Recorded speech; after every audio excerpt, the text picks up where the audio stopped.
Good evening students, कैसे हैं आप लोग? आशा अच्छे होंगे। आप लोगों का आपके अपने ऑनलाइन प्लेटफॉर्म प्रयाग एकेडमी में बहुत बहुत स्वागत है।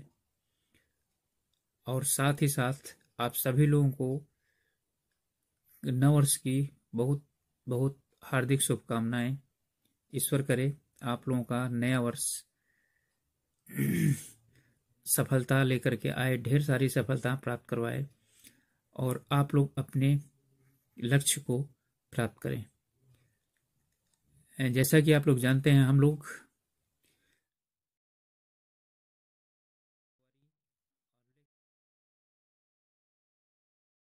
हिंदी का 20 प्रश्नों की टेस्ट श्रृंखला कर रहे हैं।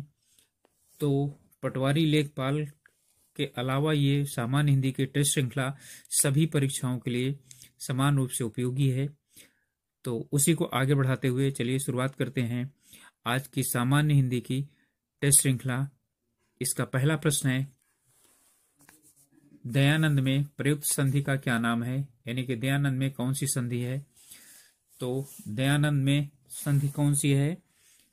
दीर्घ है, गुण है, व्यंजन है या यर्ण है? तो कौन सी होगी? दया धन आनंद। तो क्या हो जाएगा? ठीक है, दया धन आनंद। तो यहाँ कौन सी हो जाएगी? दीर्घ संधि हो जाएगी। अगला है, कपीस में प्रयुक्त संधि का नाम क्या है? तो कपीस में गुण संधि है, दीर्घ संधि है, व्यंजन संधि है, यर्ण संधि है। तो क्या हो जाएगा? दीर्घ संधि। कपि धन ईस हो जाएगा, कपीस। ठीक है, चलिए अगला प्रश्न है, सदैव में कौन सी संधि है?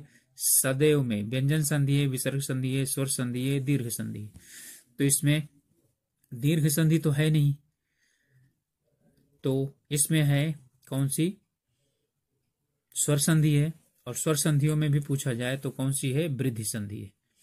ठीक है, सदा धन एव क्या हो जाएगा? सदैव हो जाएगा। अगला प्रश्न है, निम्नलिखित में से स्वर संधि का उदाहरण कौन सा है? संयोग, मनोहर, नमस्कार और पवन। ठीक है, तो इनमें कौन सा स्वर संधि का उदाहरण है? संयोग, मनोहर, नमस्कार और पवन।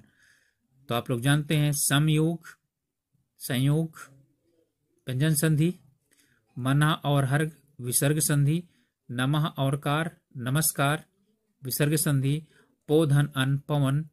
ये क्या हो गया आपका? ये स्वर संधि। और कौन सी? अयादि संधि। ओके, चलिए अगला प्रश्न है, शुद्ध वर्तनी का चयन कीजिए। यानी कि कौन सी वर्तनी क्या है इसमें शुद्ध है? तो सही शब्द का चयन करिए। कुल मिलाकर के अधोपतन, आधिपतन, अधापतन या आधा पतन। तो इसमें सही कौन सा होगा? वैसे यदि देखा जाए तो ये दोनों सही है। ठीक है, अधः और धन पतन ये दोनों मिल जाएगा तो क्या बन जाएगा? अधोपतन हो जाएगा, संधि, विसर्ग संधि। लेकिन यदि दोनों दिया हुआ है तो हम क्या करेंगे? ये वाला जो शब्द हमारा है ये तत्सम शब्द है, तो ये क्या हो जाएगा? यही सही हो जाएगा। तो अधा पतन हमारा सही उत्तर होगा। तो शुद्ध वर्तनी है अधा पतन, ना कि अधोपतन। ठीक है, इसी तरह से जब आता है मनः कामना और मनोकामना, तो मनोकामना गलत होता है, हम मनः कामना को सही चुनते हैं। ठीक है, समझ में आया? अगला है, शुद्ध वर्तनी का चयन कीजिए। सृष्टि, सृष्टि, सृष्टि और सृष्टि। ठीक है, तो आप लोग यानी कि इनमें से देख रहे हैं सब लगभग लगभग क्या है? एक ही जैसा बन रहा है। ठीक है, तो इसमें जो शुद्ध है वो कौन सा है? आपका है का है सृष्टि। सृष्टि का मतलब होता है निर्माण। ठीक है, सृष्टि का मतलब निर्माण या पूरा संसार जिसे ईश्वर ने बनाया है वो है सृष्टि।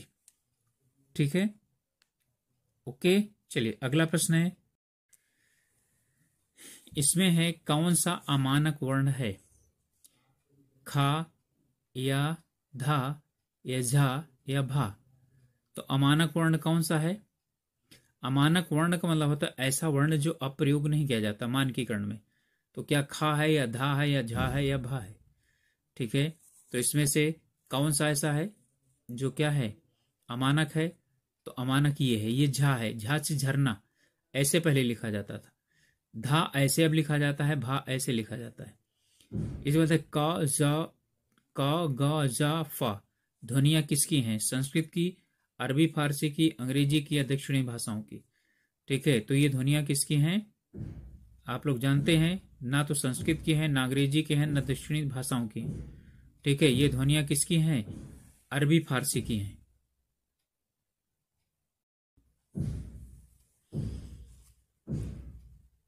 समय की दृष्टि से अनुकूल को क्या कहा जाता है? अनुकूल, प्रतिकूल, समयानुकूल या समानुकूल। तो इसके लिए क्या कहा जाता है? समयानुकूल कहा जाता है।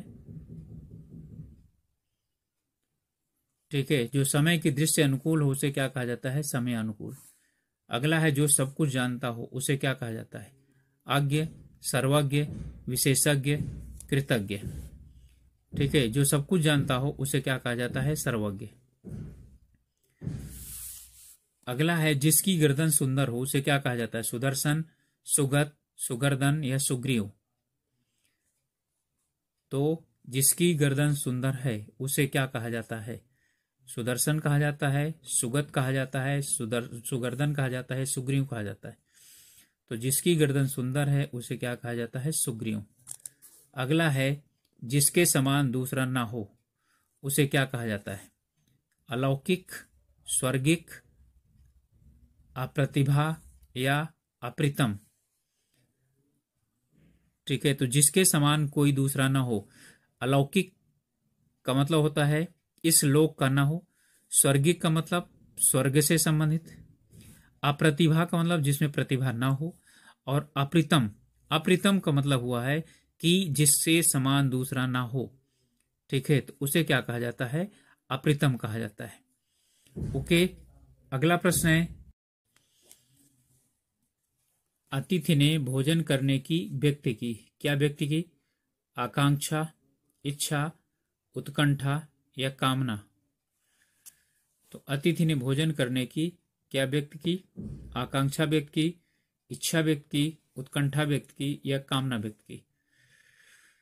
तो भोजन की इच्छा होता है ना, तो अतिथि ने भोजन करने की इच्छा व्यक्त की। संविधान में हिंदी को कहा गया है, क्या कहा गया है? आर्य भाषा, संपर्क भाषा, राष्ट्रभाषा या राजभाषा। ठीक है, तो 343 में क्या कहा गया है? राजभाषा कहा गया है। माथा ठनकना का अर्थ क्या होता है? उदास होना, नुकसान होना, सिरदर्द होना, शक होना। तो माथा ठनकना का अर्थ जो होता है, उदास होना होता है, या सिर दर्द होना होता है, या नुकसान होना होता है, या शक हो जाना होता है। तो माथा ठनक मतलब आशंका हो जाना या शक हो जाना होता है। हाथ को हाथ न सूझना का अर्थ क्या होता है? भ्रम में पड़ जाना, खोए रहना, घना अंधेरा होना या चोट लगना। तो हाथ को हाथ न सूझना का क्या भ्रम में पड़ जाना? नहीं, आशंका में पड़ जाना। ठीक है, खोए रहना ये भी गलत है। अब क्या हो जाता है? इसका होता है घना अंधेरा होना। ओके, अगला है थाली का बैगन होने का क्या अभिप्राय है? तो थाली का बैगन होने का अभिप्राय क्या है? सिद्धांतहीन व्यक्ति, गोल मटोल, अधिक चिकना या चौड़ा होना। तो कुछ लोग तो अंदाजा लगाएंगे गोल मटोल होगा तभी थाली का बैगन इधर उधर लुढ़कता रहता है, अधिक चिकना होता है। तो इनमें ना तो गोल मटोल होना होगा, ना चौड़ा होना होगा, ना अधिक चिकना होगा। सिद्धांतहीन व्यक्ति, थाली का बैगन होना का मतलब होता है इधर उधर हमेशा क्या करना, ठीक है, घूमते रहना। तो सिद्धांतहीन व्यक्ति। अगला है डींग हाँकना। ठीक है, डींग हाँकना का जो अर्थ होता है वो है सेखी बघारना, बुराई करना, निंदा करना या हंसी उड़ाना। तो डींग हाँकना का अर्थ क्या होगा? सेखी बघारना होगा। ठीक है, ना तो निंदा करना, बुराई करना और हंसी उड़ाना, इनमें से कुछ नहीं होगा, सेखी बघारना। ठीक है, सेखी बघारना तो बड़ी बड़ी बातें कहना। रूपक अलंकार कहाँ होता है? उपमेय उपमान की समानता जहां पर होती है, या उपमेय उपमान का अभेद्य होता है, या उपमेय उपमान के में जो है ना, उपमेय से उपमान की विशेषता में, या उपमेय से उपमान की हीनता में। तो जहां पर उपमेय और उपमान में अभेद्य आरोप होता है वहीं पर क्या होता है? रूपक अलंकार होता है। तो ये हो जाएगा आपका। अगला प्रश्न है, उस काल मारे क्रोध के तन कांपने उसका लगा, मानो हवा के जोर से सोता हुआ सागर जगा। ठीक है, तो इसका कौन सा अलंकार है? अतिशयोक्ति, उपमा, उत्प्रेक्षा या रूपक? ठीक है, तो कौन सा होगा? देखो, मानो हवा के आ गया तो मानो हवा जहां पर आया वहीं पर क्या होता है? उत्प्रेक्षा अलंकार होता है। ओके, चलिए अगला प्रश्न है, उसने कहा मैं घर जाऊं। ये सरल वाक्य है, संयुक्त वाक्य है, मिश्र वाक्य है या प्रश्नवाच्य है? तो यहाँ की आया है ना, तो की होने के कारण क्या हो जाएगा? इसमें हो जाएगा मिश्र वाक्य। अगला है, निम्नलिखित में से कौन सा अल्प विराम है? ये है, ये है या ये है, ये है। तो अल्प विराम आप जानते हैं क्या होता है? ये होता है। ठीक है, अगला है, अगला प्रश्न है, यदि सभी राज्य सरकारों को कोई एक सरकारी पत्र भेजा जाता है तो उसे क्या कहा जाता है? सूचना, परिपत्र, आज्ञा पत्र या अधिसूचना? तो उसे क्या कहा जाता है? सूचना कहा जाता है? नहीं, गलत है। आज्ञा पत्र कहा जाता है? नहीं। ठीक है, परिपत्र कहा जाता है? जी, उसे परिपत्र कहा जाता है। ठीक है, अगला है, अधिसूचना का प्रयोग किस क्षेत्र में नहीं किया जाता? किस क्षेत्र में नहीं किया जाता? नियम के क्षेत्र में, आदेश के क्षेत्र में, कर्तव्य के क्षेत्र में या अधिकार के क्षेत्र में? तो किस क्षेत्र में नहीं किया जाता है? तो कर्तव्य के क्षेत्र में नहीं किया जाता। नियम बताने के लिए, आदेश बताने के लिए, अधिकार बताने के लिए, ठीक है, अधिसूचना पत्र का प्रयोग किया जाता है।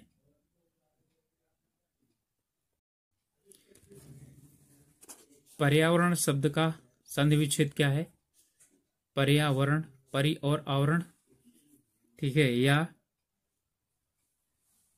परिध और आवरण या परिधि और आवरण? तो आप लोग जानते हैं इन दोनों में से होगा, तो होगा परि और आवरण, पर्यावरण। ठीक है, हिरण संधि है। बिहारी सतसई के रचयिता कौन है? सूरदास, केशवदास, बिहारीदास या तुलसीदास? तो बिहारी सतसई के रचयिता कौन है? बिहारीदास है। अगला है, पद्मावत के रचयिता का नाम क्या है?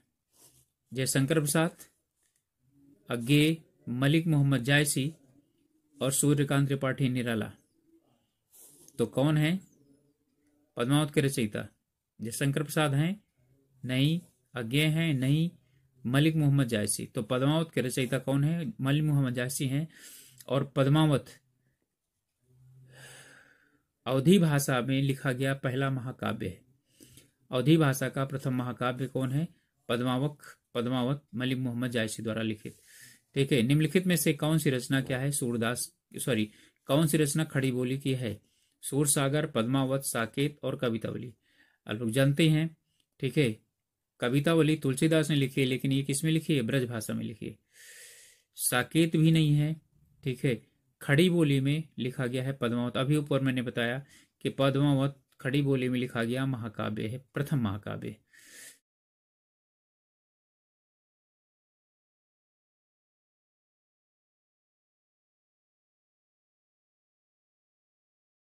सामान्य हिंदी के प्रश्न पत्र की प्रश्नों की श्रृंखला, और आशा है आप लोग लाभ जरूर उठाएंगे इससे। और आप लोग सिर्फ प्रश्नों को मत कीजिए, प्रश्नों को समझने की कोशिश कीजिए। जैसा मैं समझाता हूं उसी तरह से, यदि कोई इसी से संबंधित प्रश्न आता है जिससे कि उसे आप कर सकें। ठीक है, तो आप लोगों ने अभी तक यदि चैनल को सब्सक्राइब नहीं किया तो प्लीज सब्सक्राइब कीजिए और अपने समूहों में इसे शेयर कीजिए, जिससे कि दूसरे लोग भी हम लोगों के साथ मिल करके और अपनी तैयारी जो है हम लोगों के साथ मिल करके अच्छी कर सकें।